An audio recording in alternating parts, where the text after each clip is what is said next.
Alam mo Lord yung dahilan kung bakit sobra-sobra akong mangarap. Kasi yung mga pangarap ko, hindi pang isang tao lang. Sobra-sobra akong mangarap sa kadahilan ng gusto kong mapunan yung mga pangangailangan ng pamilya ko at maibigay sa kanila yung magandang buhay na pinapangarap kong maranasan nila kahit para sa kanila na lang.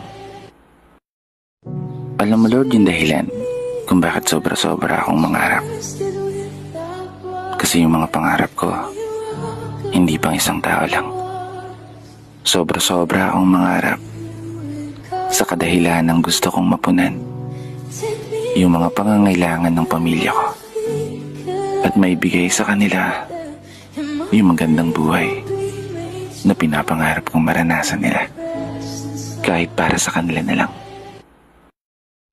Alam mo Lord yung dahilan kung bakit sobra-sobra akong mangarap. Kasi yung mga pangarap ko, hindi pang isang tao lang. Sobra-sobra akong mangarap sa kadahilan ng gusto kong mapunan yung mga pangangailangan ng pamilya ko at maibigay sa kanila yung magandang buhay.